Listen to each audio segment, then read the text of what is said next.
Welcome to Faith and Politics, a show dedicated to discussing issues surrounding the intersection of church, state, and politics, and the examination of whether you're allowing your faith to shape your politics or your politics starting to shape your faith.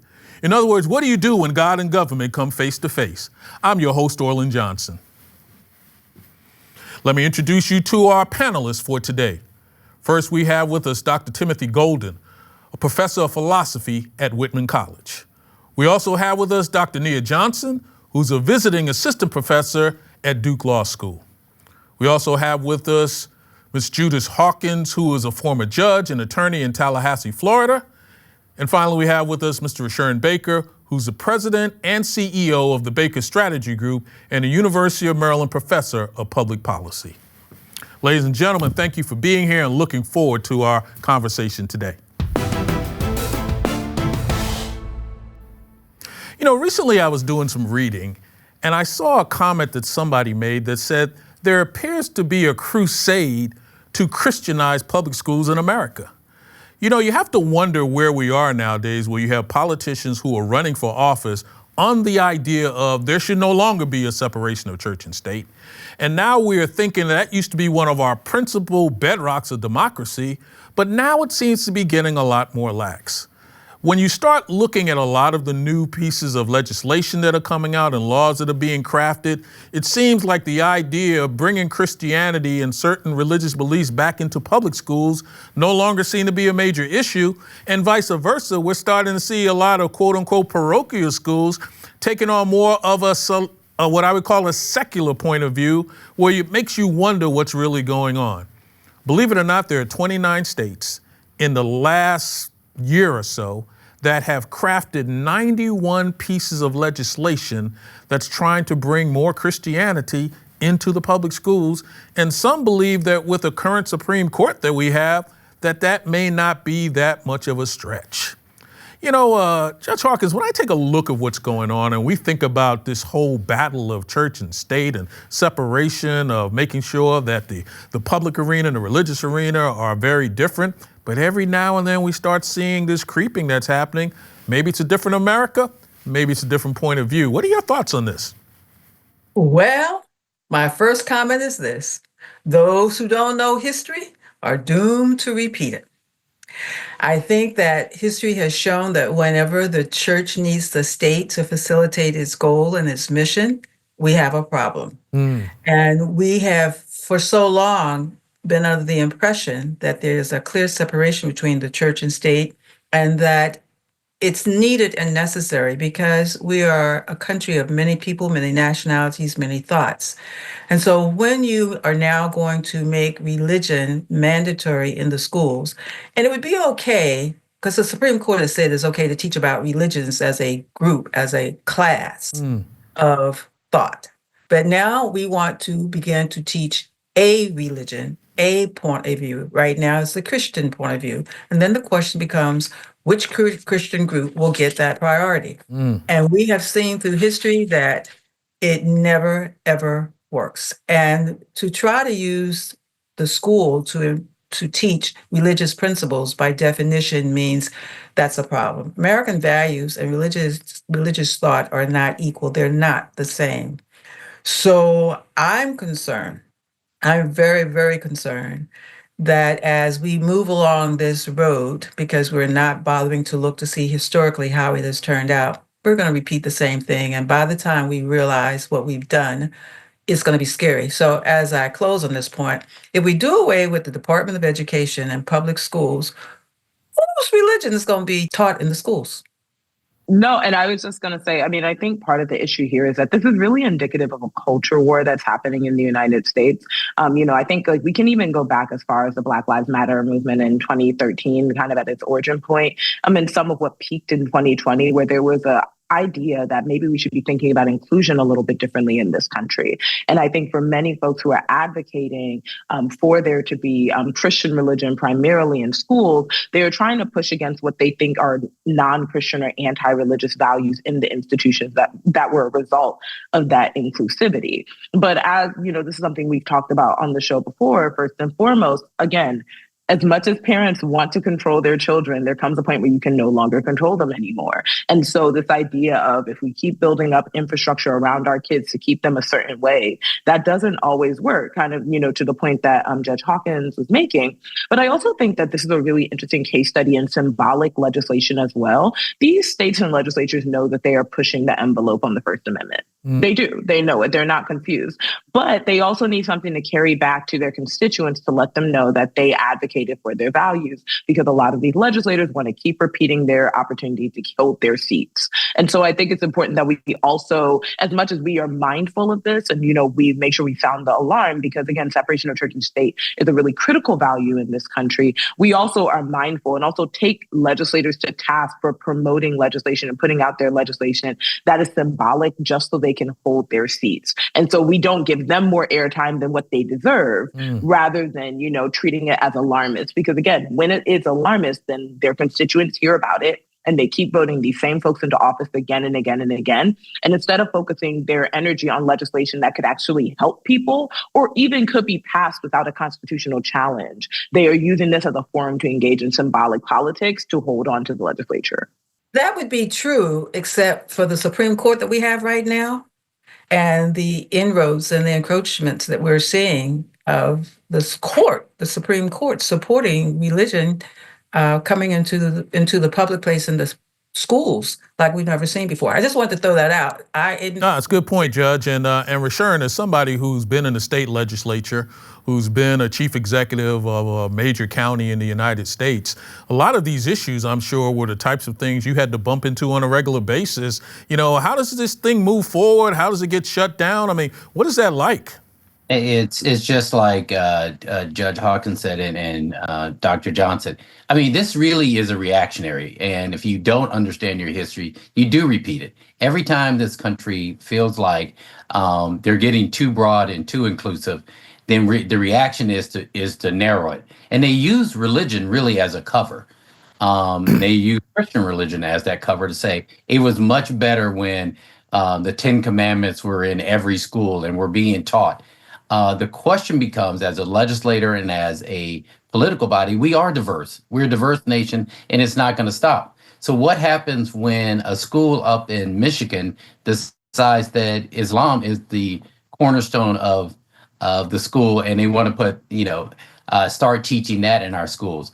So we have to make sure that we're mindful of these things and hold our national and our state, especially our state, because most of this is happening at the state level, where they can get away with it, so that we're holding people accountable to the separation of church and state. That's what I tried to do as a legislator and as a county executive. I think one of the things that underscores this entire discussion here is that this push in state legislatures, as you've described it, Orlin, is really coming from a certain sort of Christian nationalism, right? A sort of ideological Christian nationalism typically associated with white Christian nationalism that wants to use that ideology or wants to deploy that ideology in certain ways to sort of take over public spaces. It's one thing to say that Christians don't have a voice. It's another thing to say that Christianity must be the only voice. And I think that's what's going on in this situation. It's also important to underscore, and I'm sure Judge Hawkins would agree with me, that there is a difference between public policy initiatives, legislative initiatives, and the law itself. I've always said and always thought that the courts are the last bastion of American democracy. The courts, unlike legislatures, they don't hold public hearings. They don't act on their own. Lawyers play an especially important role in American democracy because they're the ones who bring things to the court's attention and who sort of activate the machinery of the judiciary that is supposed to be independent of ideology and various political interests. And sadly, we live in a world now in which the highest court in the country has had its integrity and its independence repeatedly called into question, setting a very bad example for what the judiciary ought to be. Again, public policy is one thing, but I would hope that we are able to resist the tide of this kind of ideological bias with fair and honest adjudication in the courts. Because if we can't do that, if the courts can't truly be independent, I think we're in serious trouble. I think that we need to understand that courts are a part of our society. And I've told many students, if you want to understand the court's ruling, you need to understand what's happening in society at that time. The court is not insulated from what is happening in our society. And as we can go back to the civil rights movement as a good example of how the courts became sensitive and aware of the social issues. And as a result, the court began to move in a way that I think, well, those who are supporting the civil rights from that time were very pleased with. But as we study that history, we'll realize the court was attuned to what's going on. And I think that this whole push, this religious push that's coming from many legislators and from many citizens, the court's not going to be blind to it. They can't be. Well, I don't suggest that they should be blind to it, but I do think that there is something to the idea of an independent judiciary. It's one thing to be attuned or to be aware of what's happening in the larger society. It's another thing to allow what is happening in society to affect the legal doctrines that judges are supposed to impartially apply to a set of facts to reach an outcome.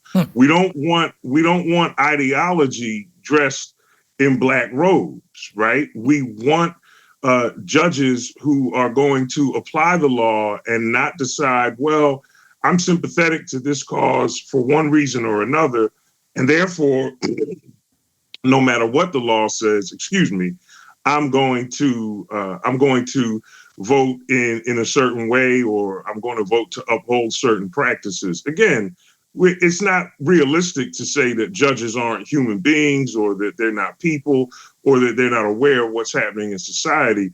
There is something, however, to this thing that we call the rule of law, as damaged as it may be in our current political climate. And I would hope that we would try our best to stick by that. I'm glad Dr. Baker's laughing, so I'm not just chuckling by myself. Well, no, Tim, and I'll make that the last word. And I think the idea of all of the panelists chuckling when we said judges and impartiality is a statement in and of itself. But I think the idea of whether or not we have a separation of church and state, the real question is people have to understand the difference between church and state. And I think that's part of the confusion that we'll probably see for quite some time. You know, there's a case that's called Lasche versus New Jersey Department of Children and Families, in which we have this family, the Lasche family, who first became foster parents in 2007. They spent all of this time, 6 to 8 weeks, going through initial classes, traveling around, doing all of the paperwork and things required to become foster parents. From the very start, they had tried to be very transparent with New Jersey about all of their beliefs, you know, their love for God, their Christianity, and everything that they believed in from a Christian perspective.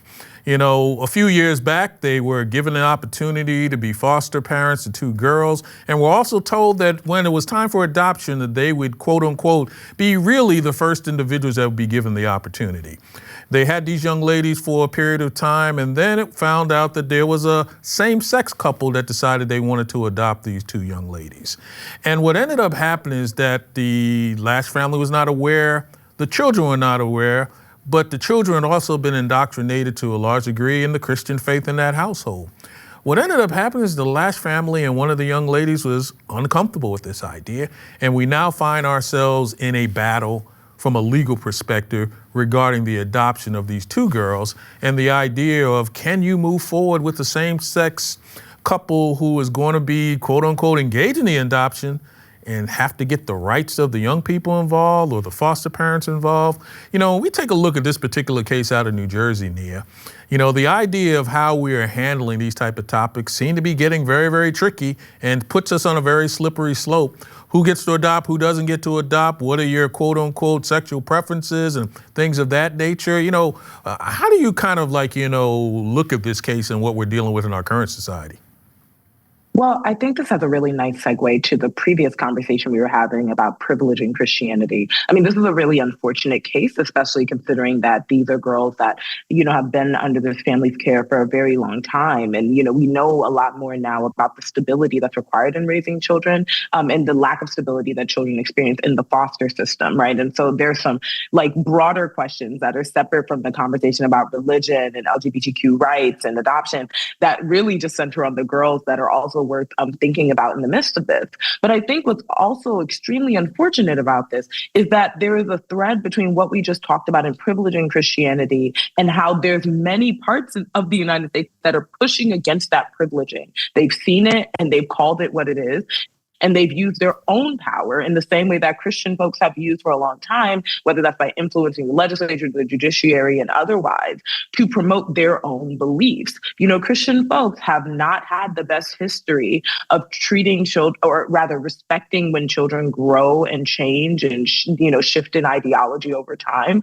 We've created a lot of different models in Christian spaces that are designed to keep children as Christian as possible for as long as possible. And so there are many folks who identify outside of the faith who are rightfully concerned about whether that's actually good for child development. And so they are using their ability to influence the courts and bring claims and litigate and a number of other things to actually query that. And I think it's tough because Christians are kind of being caught, red-handed with their backs against the wall, because they now have to answer for the things that are present in their culture that have not really been subject to legal accountability. Remember, there's still many churches that engage in practices like conversion therapy, right, which are ultimately not only harmful to the individuals, but have long-term psychological effects, and also haven't necessarily said that they were sorry or that they were wrong for these things. And so now that Christians are being taken to task for how they treat children as they grow and evolve, it's unfortunate for the parents who maybe did feel like they were doing the right thing and raising children in the way that they needed to be raised, where now they have to respond. And I think, Christians should probably start getting ready and start being a little bit more mindful about their reputation in the zeitgeist, because it's not unfounded. And I know that, that deviates from the actual question of the law, and I'm sure there are a couple of other folks who can speak to that. But I think it's important that we engage with the cultural context that's informing why this has become such a contentious issue, and also why in the, the court of public opinion, these couple, the same-sex couple, may actually have a point. So I think it's important to distinguish. I mean, Nia, you talked about the legal standard, and the legal standard typically in cases like this is what is in the best interest of the child. And I think what we've done is we now have groups of people that want to ask the question, not what's in the best interest of the child, but what is in the best interest of Christianity, right? And specifically a certain brand or strain of Christianity, right? And I think it's going to be important for courts and for litigants to say to themselves, wait a minute, what is this really about? Is this really about what is best for children? Or is this really about what is best for my political ideology that I see through a Christian lens? And I think if we can somehow sort of rein in this desire to supplant the best interests of children with the best interests of our Christian nationalist political ideology, then we can maybe back away from situations like this and really do what is in the best interests of children. Judge Hawkins.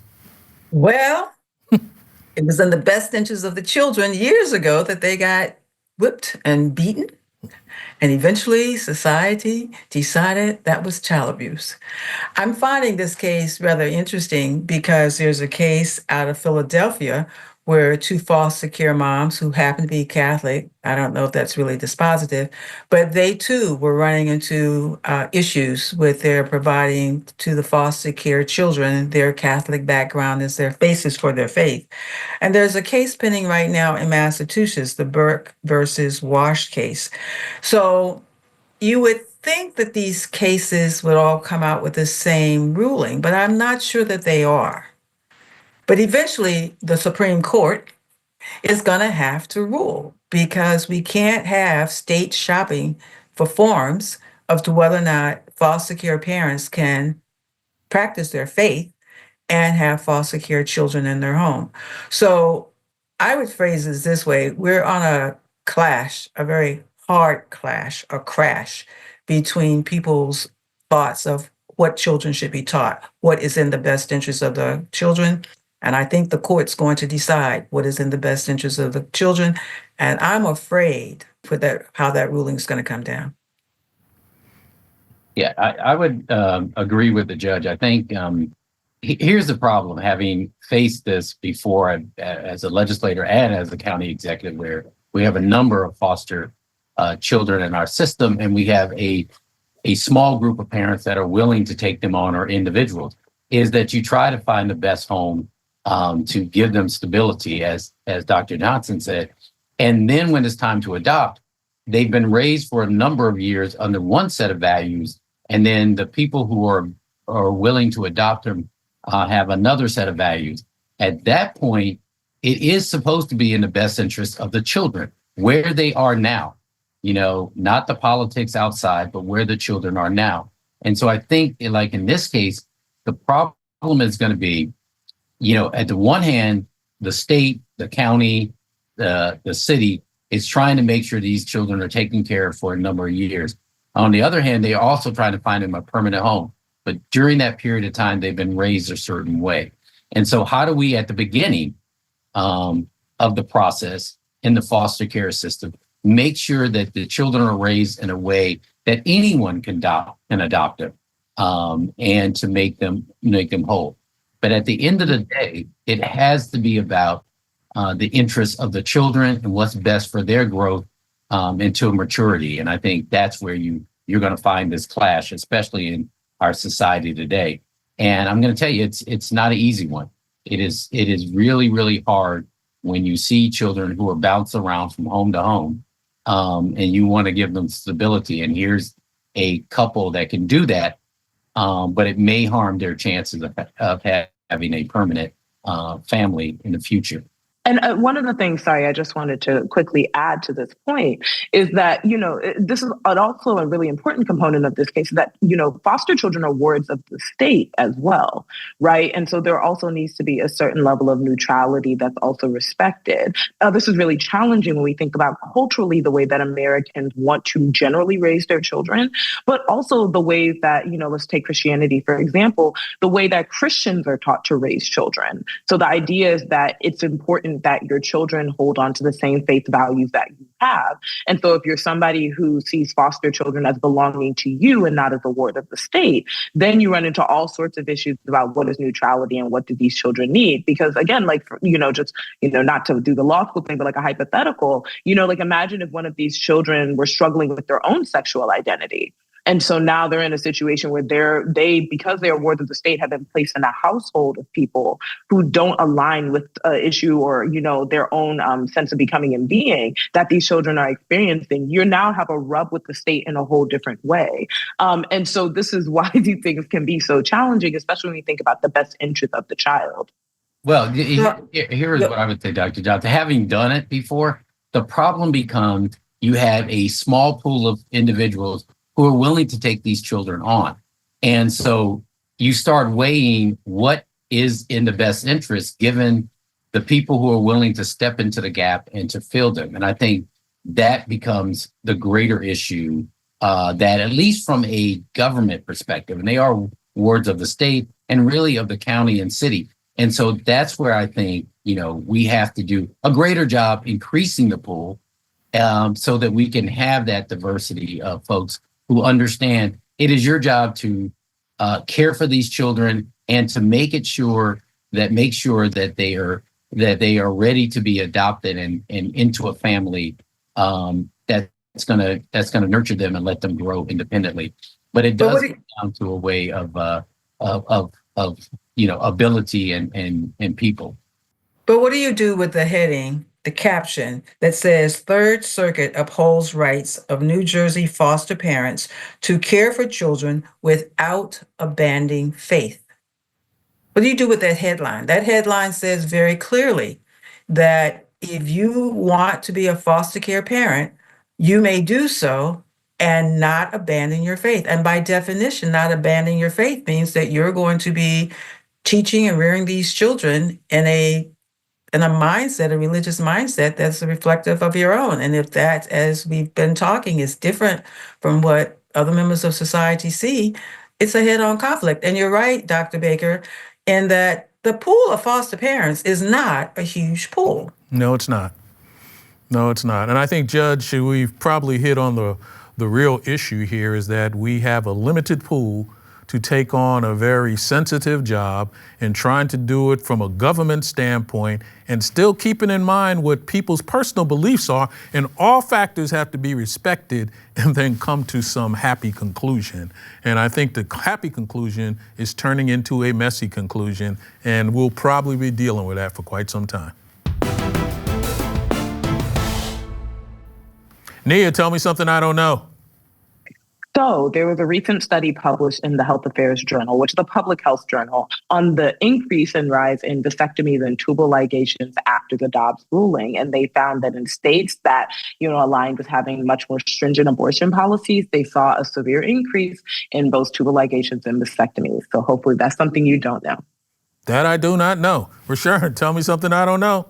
In honor of Black History Month, Elaine Locke, who was the first Black Rhodes Scholar, actually did not get his degree from Oxford because of racism, but went on to be a leader in the Negro Renaissance and coined the phrase "the New Negro." Didn't know that. Judge Hawkins, tell me something I don't know.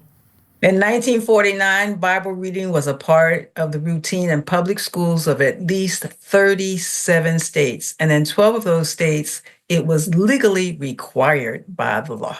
Wow. Tim Golden, tell me something I don't know.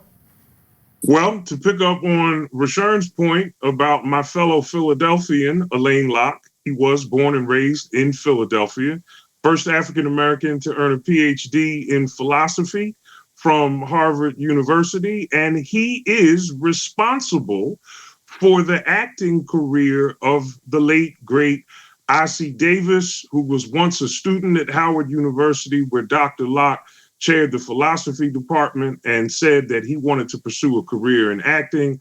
Elaine Locke made a phone call to the Negro Theater Company in Harlem. Ossie Davis did a summer internship there, and the rest, as they say, is history. I did not know that. Ladies and gentlemen, appreciate having you here with us today. Hope to do this again soon. And thank you again for being here today. Hope you enjoyed our conversation. Just remember, if it's about God and government, it's faith and politics. See you next time.